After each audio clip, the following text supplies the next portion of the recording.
Hey guys, what's up? Matt here, and welcome to an episode. Today's video is I take Dan, so this is kind of a follow-on of our video the other day, but it's a different day. And Dan had a whole bunch of questions for me. He asked me, he's like, Matt, can I come in?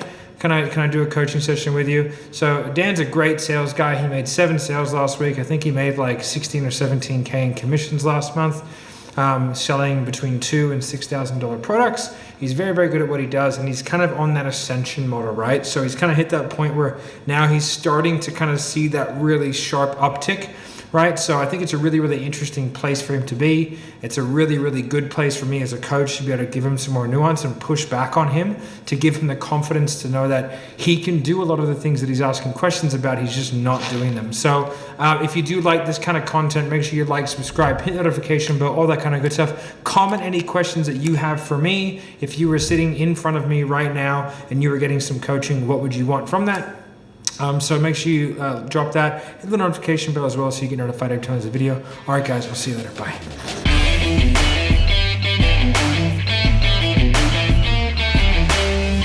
So a lot of the times when we're in calls, there's a particular process that we have, right, Matt? Mm-hmm. And a lot of the times what I notice is that sometimes it's like question, answer. I want to learn how to challenge more. Right? So I don't have to challenge at the end of the call, or objection handle at the end of the call. For example, I want to turn, like, when they say, I want to do this, and you hear it throughout the whole call, wanting, everyone wants to make money, right? Mm-hmm. I want to turn that into, like, I must. I need, yeah. Okay. Well, what's the thought process behind like the prospect wanting versus needing? Hey guys, so the whole reason why Dan's doing this is because like he knows it, right? He's just not doing it because he's new-ish to sales. He's been in sales full-time for about a year, but he knows this stuff. So that's why I'm asking him the questions in the way that I'm asking him, because I want him to figure out that he actually knows what he's doing. That's I want to understand like what your thought process of taking someone through, like, you know, when they say like, yeah, I just want to do this, I've always been wanting it. You know, like at the end of the day, if they wanted it, they would have done it already. So, Okay, but what I'm asking though is like, what do you think the thought process is of someone wanting something versus needing something? My favorite way of getting someone to figure out what they should be doing and what they're doing right and wrong is to ask them about the thought process behind it, especially in sales, right? Because if you understand the thought process, then and you can articulate it, then you can start to do it, because like, the why is so much more important than the how. Want is just like, it's just something that's just blown up in the air. Needing is like, man, I need to make a change. And I need to do this for like my family, an emotional drive behind that. Okay, that makes sense. Okay, and so like how would you convey that to somebody though who's like in the state of want? There must be like a purpose behind what they're doing. Okay. Right?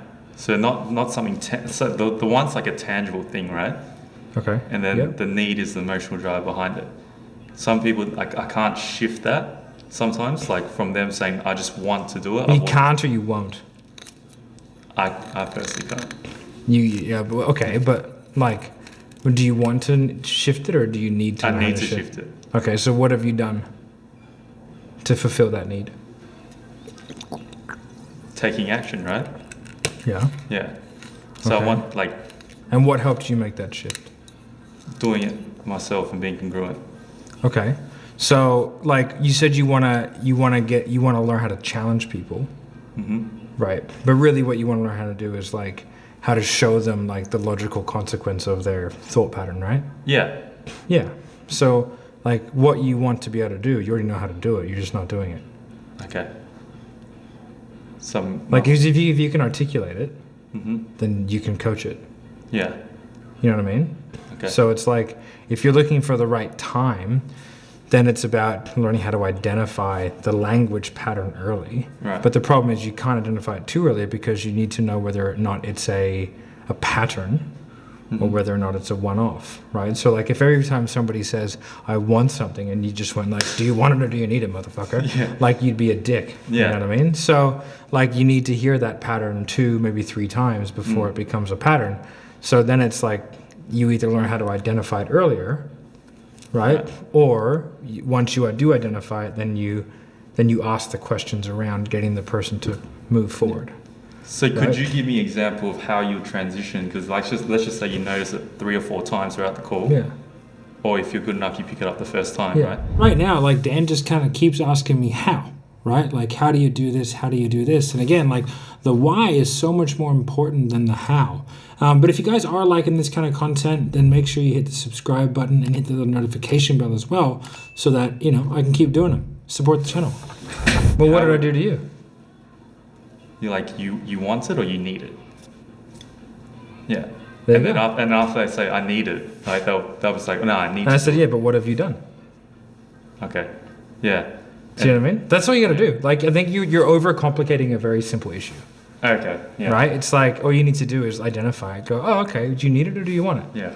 Okay, no, I need it. Okay, well, what do you, like, do you know what I mean? It's like Yeah. you answered your own question, you just didn't realize that you answered it. Yeah. I'm going too deep in the weeds then. Yeah. Yeah. Because what I was doing was like setting up like identity frames, like who do you need to become, so you can actually start doing it and everything like that. This is when I was talking to Cam earlier. Yeah. I was like, it's really simple. People just like to overcomplicate Well, things. There you go. There you go. People want things to be complicated because if it's complicated, there's a reason to not be good at it. Okay. Like if I just told you, like, you know, like, did you play golf or anything like that? Me personally, I don't. No. Okay. But like, if you think of a sport, right? And like, let's say you play basketball. Yeah. Right? If you were thinking of the mechanics of a free throw while you were doing it, you would fuck that free throw up every time.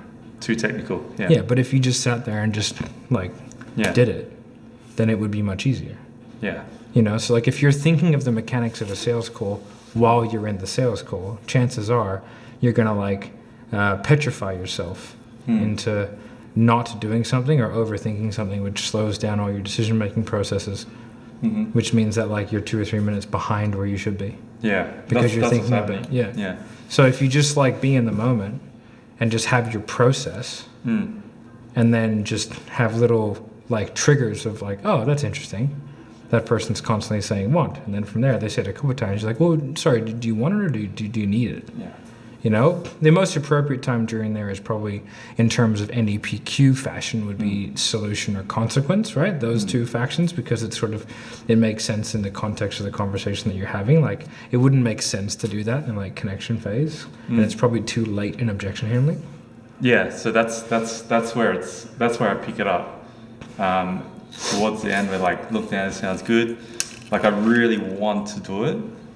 I just need to take some time to think about it. Yeah. When in my mind, I wanted to understand the thought process of how to actually do that during discovery, so it doesn't. I'm basically pre-handling. Because it's super, super common, right? I get young sales reps all the time, like trying to make it more complicated than what it has to be because they're looking for a reason for it to be really, really difficult. Because if something's really difficult, then you have an excuse to not be good at it, right? So like you got to try and simplify things, pull things down into the simplest possible way, and don't get caught up in the minutia. You're much better off making an aggressive mistake than just kind of sitting there waffling back and forth, right? So just go out there and do things. It's okay to make mistakes. Don't get caught up in the minutia, in that perfection mindset where you have to do everything perfectly, otherwise you don't do it. Okay, but again, then you're looking at like, that's a different question again, because now you're looking at how to identify language patterns faster. Yeah. And the unfortunate answer to that is that time takes time. Yeah. Like you're not going to be able, there's no trick that I could give you to be able to like have the memory of 30,000 conversations in your head to where you can go, oh, like I remember that. It's like if you ask Roger Federer, you're like, hey, why did you hit the forearm over there? Like the forehand in that corner. He might just say, oh, because I did. You know, I just did it. Yeah. Whereas like it's a culmination of like 25 years of experience that makes him think, well, I've seen this situation 35 times before, and when I hit it over there, I won most of the time. But that's like an instantaneous decision, you know? Yeah. So it is the unfortunate reality that time takes time, which is just giving yourself a break and being like, yeah, I've identified a weakness and now I can think about that when I'm listening back to my own calls. I can go, oh shit, that I can hear that now that I listen to it again and I can armchair quarterback it. That's what I missed. Yeah. That's fine, you can't win them all. Yeah, so I think I'm trying to like catch up to who I really want to be, like as a sales rep. Yeah. I just don't have the experience in between. Yeah, like someone put on the Facebook group the other day, like, rate yourself on where you are in any PQ, and I was like, oh, I'm probably just getting started. Like, someone was like, and I was like, no. Well, if Jeremy's 25 years in, and I'm 18 months in, like, there's probably a fair bit of a skill gap. Yeah. You know, like, that I can't fill. Yeah. With just like working really hard. I have like a natural like affinity towards it, but like he has so much more like experience using it than what I do that I couldn't kid myself and be like I'm a fucking master at it. Like obviously I'm not. One of the most frustrating things that I was told by mentors and stuff, besides subscribe to the channel obviously, was time takes time. I remember when I was in the Army, I was a sniper in special operations, in case you didn't know. I do try and keep it a secret. I was actually, my best friend at the time, who unfortunately died in a helicopter accident in Afghanistan in 2010, was doing the sniper course. And he was really frustrated. He was kind of like, he was just a very, very much of an overachieving person. But sniping is a very difficult skill set that takes a lot of time and repetition to become good at, which is why I think it's really aided me in my sales journey.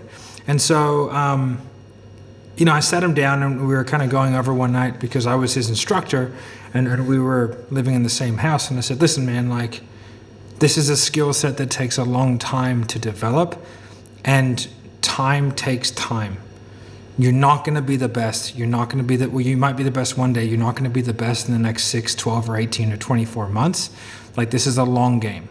So, like, stop being angry at yourself and just realize that, like, everyone's at a different stage of development and you're starting now. I'm 2 years ahead of you, right? So comparing yourself with me when it comes to shooting and fieldcraft is ridiculous, right? Now, if we started at the same time, then that would be fine. But don't compare yourself with me or with anybody else because you're new, right? And I think just like in anything, like when you're developing, it's a very important thing to understand that time just takes time and some things just take reps. And so I think that's something that Dan in particular struggles with because he's surrounded by the 97 Bulls, right? As fucking arrogant as that may seem, and I'm sure you can destroy me in the comments, but he's surrounded by dudes that are extraordinarily good at selling. He just hasn't been doing it for as long. And so it doesn't mean that he can't get there. It doesn't mean that he will or won't get there, but it just means that like it's the frustration of seeing what's possible, but not having the skill set or the time and the experience to be able to do it. So anyway, pretty interesting. Let's get back to it. Yeah.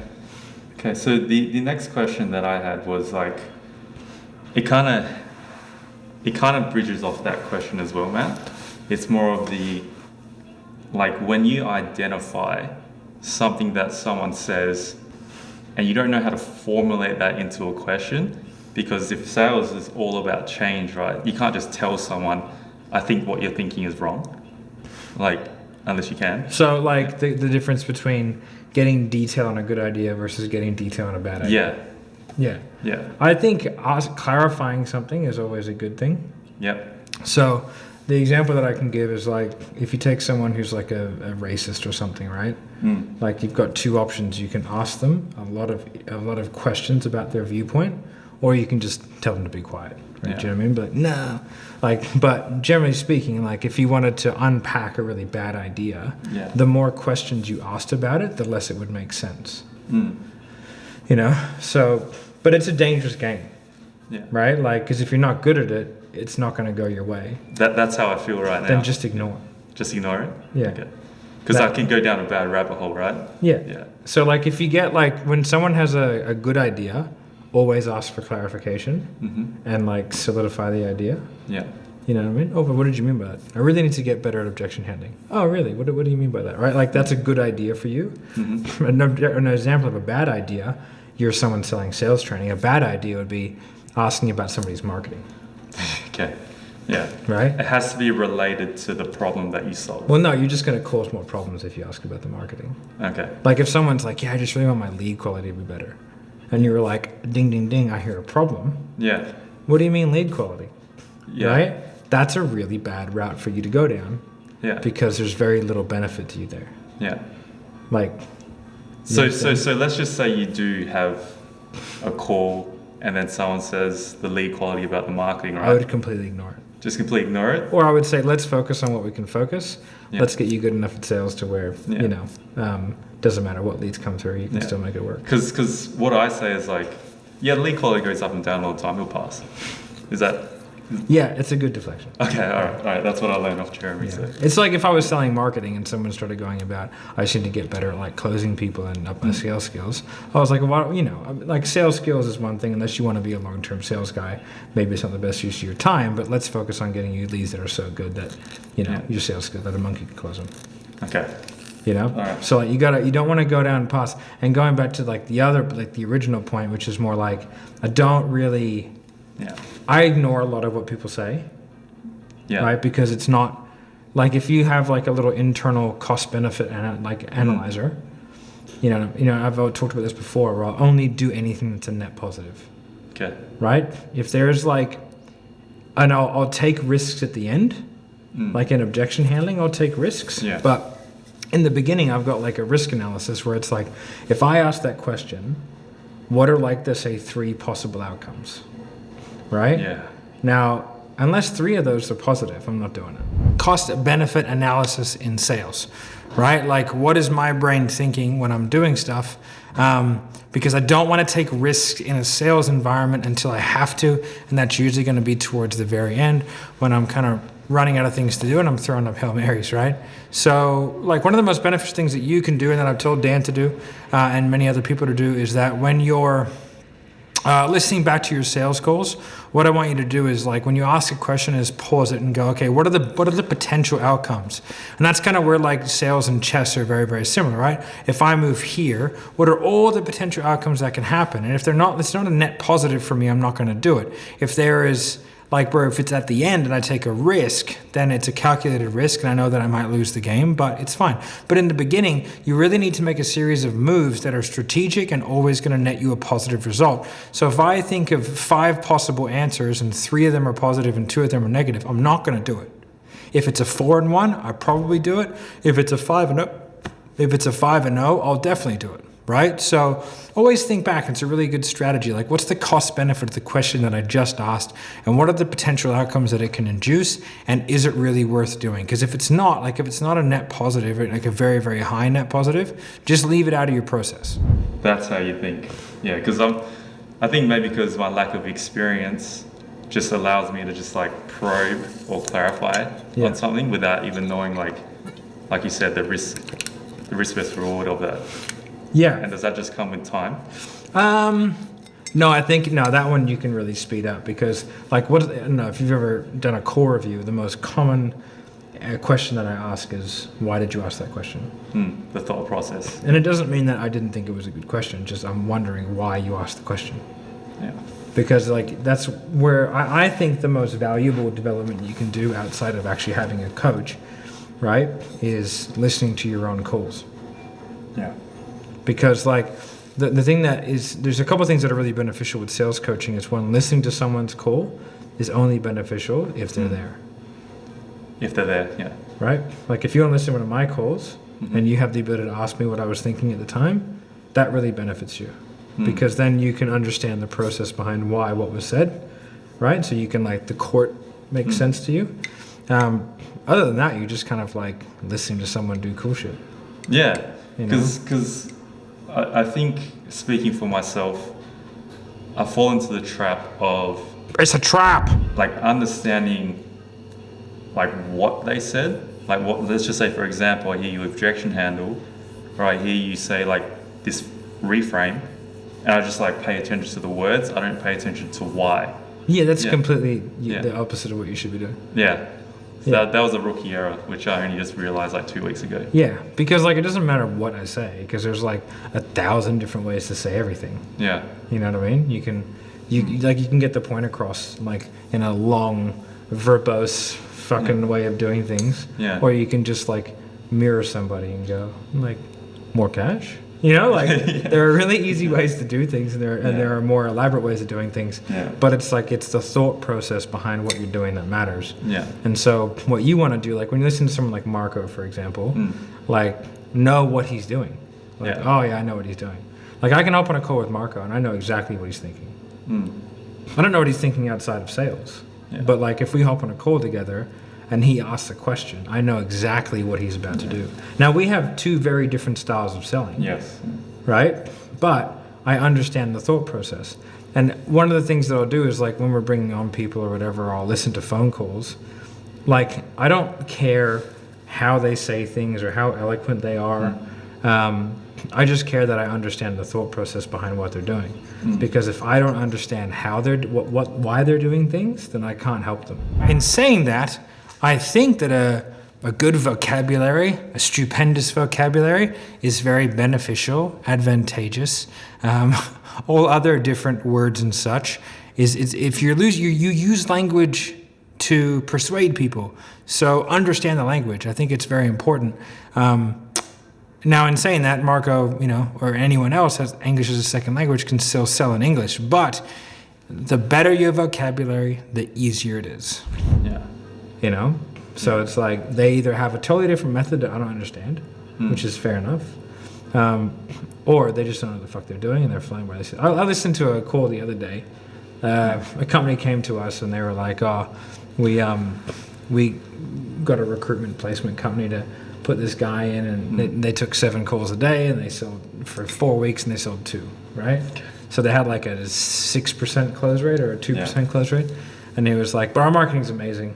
And the sales guys suck. I go, well, hold on a second. My 5-year-old can close at 10%. So I was like, probably it's a little bit of both, but send me what you would consider the best call that you heard, so close, right? And I'll go over it. And this poor fucker was just like he got the sale, but the way I described it to Marco was it was like watching a blind squirrel who ran headfirst into a nut. Right? The poor fuck had no structure. Yeah. Now, guys, like in that little repertoire, like I'm not shitting on anybody, right? But that's kind of an example. Like if you haven't been taught a structure of how to do something, it's really, really difficult to do. Like you look at pole vault or something like that for an example. There's a specific sequence in which you need to do in order to be successful. Now it can be done, and there's a few different ways that you can do it, but you can't just like and then like hope for the best and jump over it. Like it's not going to happen, right? So like if a pole vaulter is watching, they can go, I can see what they did wrong. And if there's some sort of like craziness going on, then chances are it's not going to be a revolutionary way forward. Chances are it's just the wrong way of doing things. And so this guy that I was listening to his call, like I could just tell no one had ever taught him how to do this, or someone was teaching, they didn't teach him very well, or he wasn't listening. Because like I had no idea where he was going, what he was doing, what he was trying to achieve at any stage. And to me, I couldn't come up with like a semblance of order. Right? So it was just chaos, and the fact that the guy sold was, in my opinion, pure luck. Right? The poor fuck had no structure. Yeah. And I did not know where he was, what he was doing. Yeah. Or like I couldn't put together his thought process. Okay. So I was like, either he's brand new at sales, right? Which is definitely a possibility. Yeah. Right? Or his process is just like, it's like, you ever heard the quote, even if a lion could speak English, you could never have a conversation with him? I haven't heard of that one. Yeah, it just means that your frames of reference are so far removed Yeah. that even if you were speaking the same language, the conversations wouldn't make any sense. Okay. Right? So that's why like thought process is so important. So how would you coach, unless it's just sales IQ, but how would you coach, for example, up and coming reps, including myself, on having a good thought process to go through the call? It's understanding what you want to get out of each part of your sale. So like if we go back to NEPQ terminology, right, then it's connection. What do you want out of the connection phase? Yeah. So I want to just understand why they're even here. Sweet. Yeah. And situation phase, what do you want to get out of that? The problem that they're trying to solve, or what they're currently doing to solve it. Okay, and then problem awareness. What the problem is, if any, and how it's impacting them and what caused it in the first place. Yep, and then solution. If they've been looking for a solution out there to solve the problem. Yeah. And then once they find the solution, what's the tangible outcome? After the tangible outcome, the emotional drive behind it. Yep. And then what they really want, if it's not the real goal. Yeah. And then after that, like painting the picture in their head and asking consequence questions on why they want to resolve it. Yeah, and then after consequence, what do? We get a commitment. Yeah. And then we go to transition, and then commitment again. Sweet. There you go. Okay. Well, it's just sort of complicating the shit out of it. Yeah. Yeah.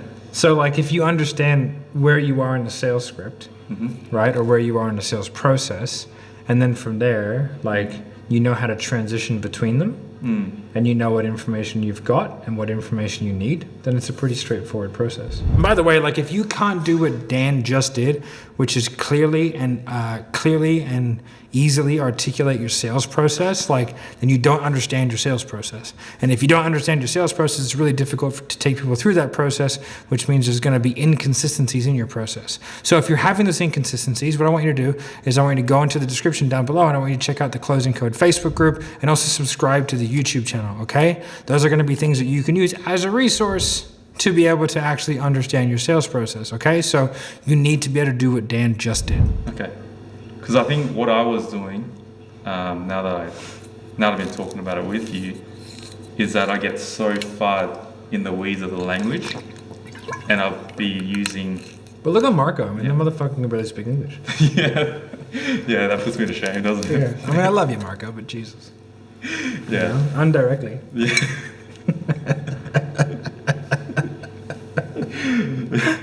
Yes. Like I just don't like Angelo as well. Yeah. I mean, Andrew's a fucking savage. Yeah. Right? Savage. Yeah. You know, again, English is a second language. Yeah. To be fair, he speaks English very well. But I just don't like, again, I think we're overcomplicating a somewhat simple process. Now, simple doesn't mean it's easy. Like, you know, complexity fails, simplicity scales, right? Yeah. That whole business analogy. But it's true, I think, in most processes. If a process is complicated, and I think people overcomplicate sales because, again, they want to find a reason why it's really difficult to apply. But most people haven't really tried. You know? And you've tried, and you're doing really well. You got 7 deals last week. Yeah. Like, fucking YOLO. You know, so you're doing really well. But you spent the first 6 months of your development doing a bunch of busy work, stupid shit. Yeah. That's true. Yeah. You know, and then you came here, where you had a good place to develop. You were around people who were doing it every day, and I called you a pussy for not closing deals. And the next day, I think the same day.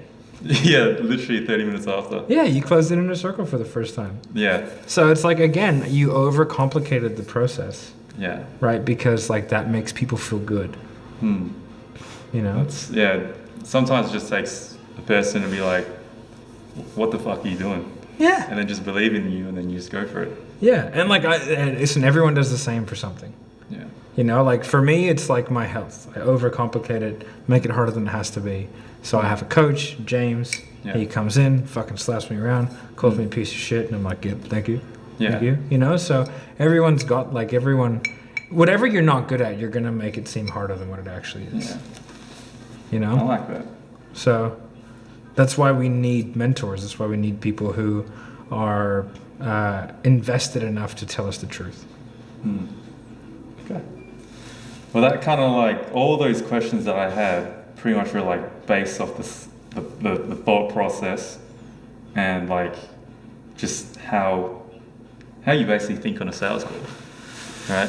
Yeah. But everything that we went through basically summed it all up. So all those questions are now redundant. Yeah. I'm glad.